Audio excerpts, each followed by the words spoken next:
viewing on the screen is of Dewaya Blanding. She's a Detroit rapper.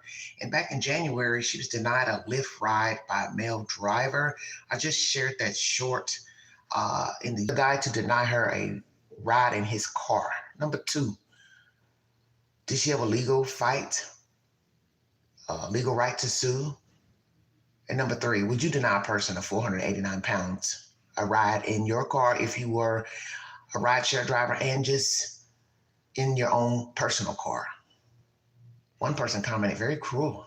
Tracy Joe said she wouldn't even be friends with a 489 pound. That's cruel because as most of you know, Queen is a plus size woman. I don't weigh 489 pounds, but I'm still not a petite person. I'm also a tall person. Anywho, weigh in, take the polls on my community page. I'm going to go over those results after I read you the overview pertaining to this rapper who goes by the rap name Dank Demar. Her name is Dewaya Blanding.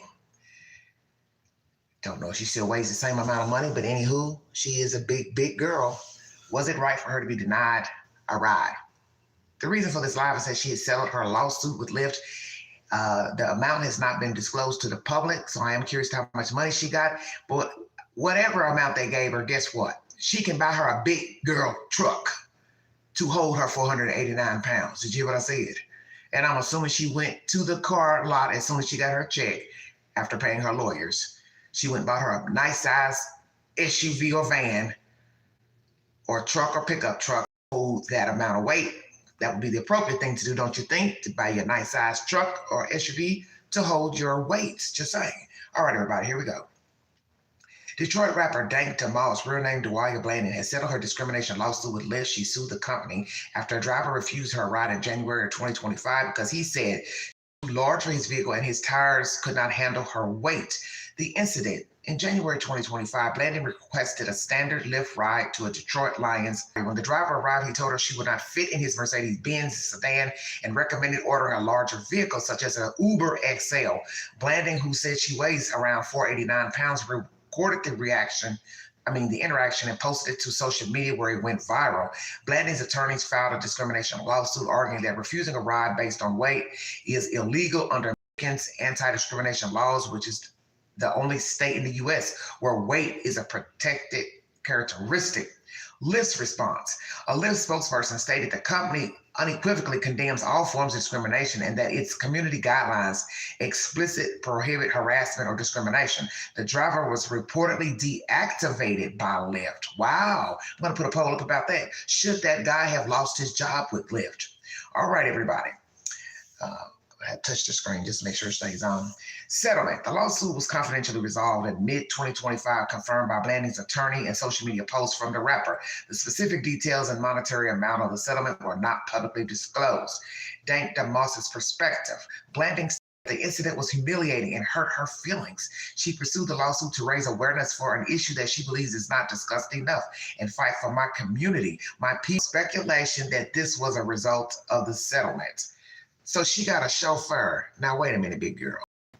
Now, I don't know how much money you got, but my goodness, it must have been in the millions for you to be able to get a chauffeur, because guess what? You got to pay a chauffeur every day to ride you around. So does this lady have a job? Probably not.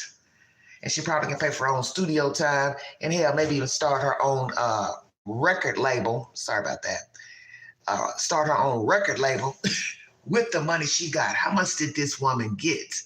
No one there to squeeze in. All right, calm down in the chat now. We want to be respectful. She did buy a van, but I do find it interesting. She says she got a chauffeur. Why do you need a chauffeur? Now, to me, that's that's just a little bit too much. You got a chauffeur. For what? For what reason?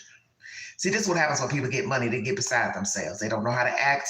And her buying a chauffeur is like paying for a chauffeur, whatever. Eventually the money gonna run out paying somebody a salary when you are obviously, I guess, half-ass healthy to be able to walk and get in your own damn car and drive yourself.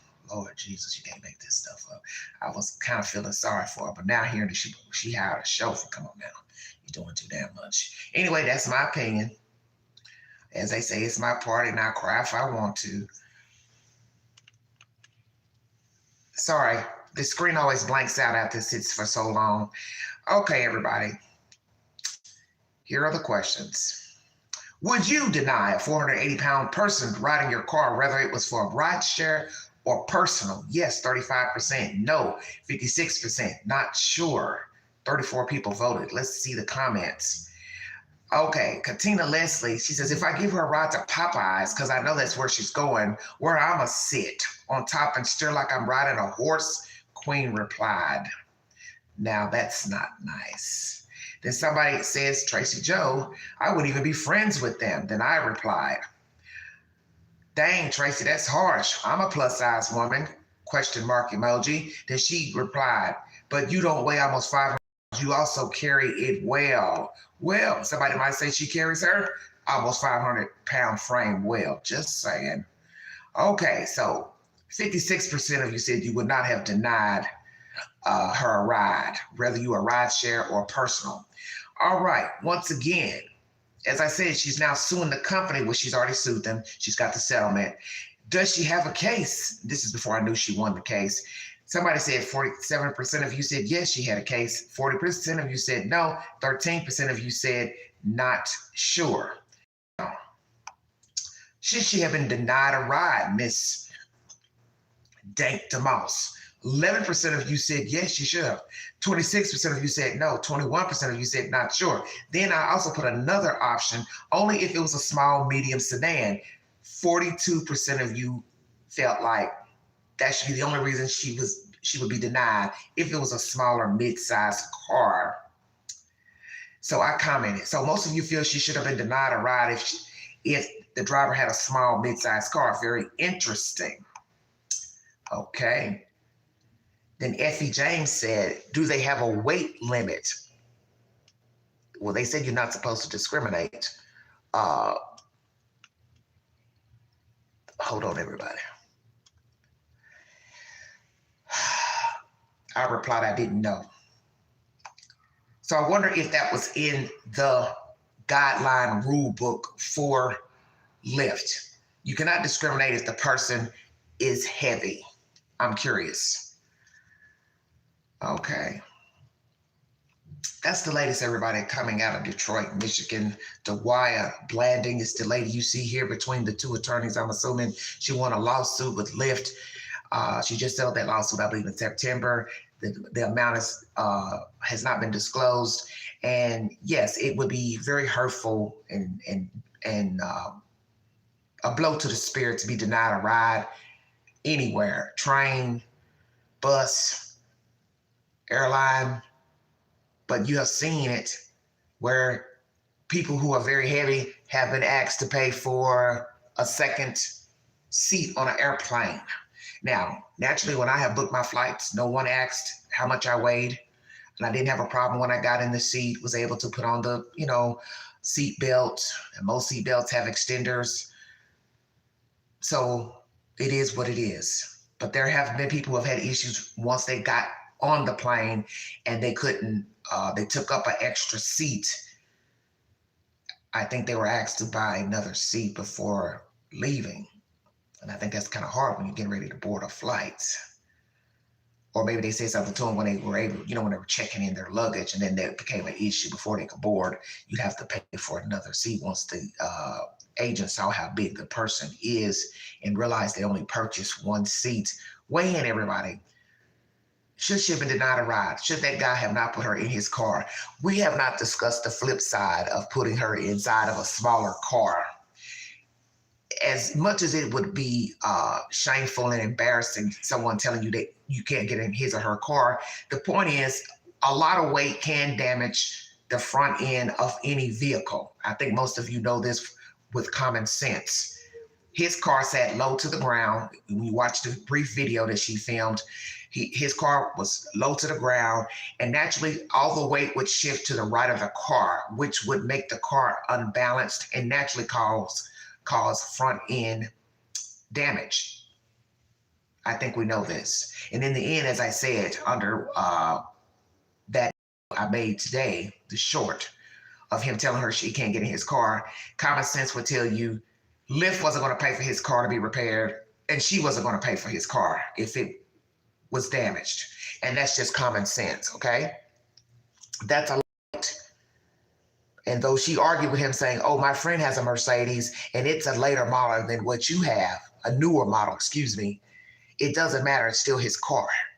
And I get it, he works for a company. He should have thought about that when signing up with Lyft or any rideshare company. There is going to be a chance that someone very heavy is going to need a ride. And if you do not want a plus size person inside of your car, you probably should be, whoops, sorry about that, right? A rideshare driver. I mean, I just think that's common sense.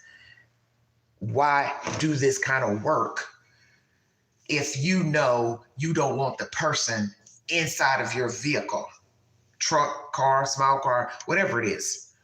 And that's just my personal opinion. And I get it. That's like I said, it's a flip side to this story. She's embarrassed. She needs a way to get around. She didn't have her own car. I'm assuming she didn't have her own car. She has a van now.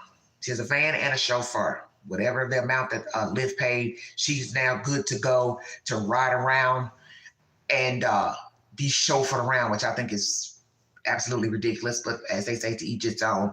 But the point is, in the end, discrimination or not, a person that size getting inside of a smaller vehicle that's low to the ground, I think we all know there would have been some type of damage to his car underneath. And in the end, he probably would have had to pay for it. I'm trying to imagine him trying to reach somebody in the Lyft department, customer service, and say, hey, I had this oversized lady in my car. Now my car is running funny and it's dragging, or it's this, or the tire busted, or whatever. Would they have paid for it? And I'm gonna put that on a poll too. Do you believe Lyft would have paid for his car had it been damaged with her getting inside of the car? Weigh in, okay? Weigh in. Do you think they would have paid for the car? And naturally, she wouldn't have paid. I doubt she would have paid if his car was damaged underneath from her weight. But anywho, Dank DeMoss is her rap name. She's from Detroit, Michigan, or she's in Detroit, Michigan. She won a lawsuit with Lyft this fall. The amount they paid has not been revealed. And that's the latest information, everybody. Like, share, subscribe, drop your comments below this video, take the polls on my community page. Also follow me on the Newsbreak app and weigh in on the polls and here under this video, and also the short where I show you the video of her filming the guy who denied her a ride. Comment and let me know, would you have denied her a ride? Was it right for her to sue? Was it right for her to sue? Because she did win a settlement, okay? And she got it less than a year, matter of fact. I'm curious to how much money they paid her. And I'm going to try to Google and see if somebody can, if I can get some type of AI information on how much she was paid, because somebody knows how much she was paid. And then you got to think she had to pay those lawyers. She had to pay them a nice little fee. And most lawyers ask for 30% of the gross amount of the settlement that you get. So she had to pay these guys a nice little penny, depending on what Lyft paid her. Stay woke, everybody. If you'd like to donate to this great network, $ Big Angie 129 Cash App. Stickers and chats are always welcome during the live stream. Thank you for your time. Have a wonderful week. I will post a movie of the week. And I really want to hear your opinions pertaining to this young lady who has got a lump sum of money from Lyft now because she was denied a ride. The guy, he was a foreign guy because I heard an accent. And I guess he said, ain't nobody getting in my car of this size, 489 pounds. And frankly, I don't think I would want anyone crawling in my Mercedes, period. I don't really care what they weigh. I wouldn't want just some any ass old body jumping in my car, because, you know, a lot of people have horrible hygiene. They bring soda pops and drinks and food with them when they get in your car. They leave behind stuff. And you have to think about odors, bed bugs, roaches, all that kind of stuff. People are not clean. Lice, cooties, you're putting that in your car. So it don't matter if you are driving a Volkswagen, a Mercedes, a Ford pickup truck, you're putting strangers in your car, which is dangerous. You could be a nut job as the driver. People leave behind nasty body odors. They leave behind drink cups, Coca-Cola cans. I had that happen once because I was a rideshare driver. 2 years ago. I know all about it. And guess what? You're going to get tired of that. Always having to clean your car, shampoo your car out because you've put filthy creatures in your car. And then you got to pray you don't get the wrong passenger in there and they do something to you, or you get robbed, or worst case, carjacked and unalive. So those are things you have to think about as being a passenger and being a driver. Thank you for your time, everybody. Have a wonderful week. Happy holidays. Happy Thanksgiving. Please be safe on your journeys if you're traveling by plane, train, bus, car. If you're going to inbound, get a designated driver. Please have a wonderful Thanksgiving. If you celebrate it, just be safe out there and make sure you mind the children. You have been listening to the Vault XL. Thank you for your time.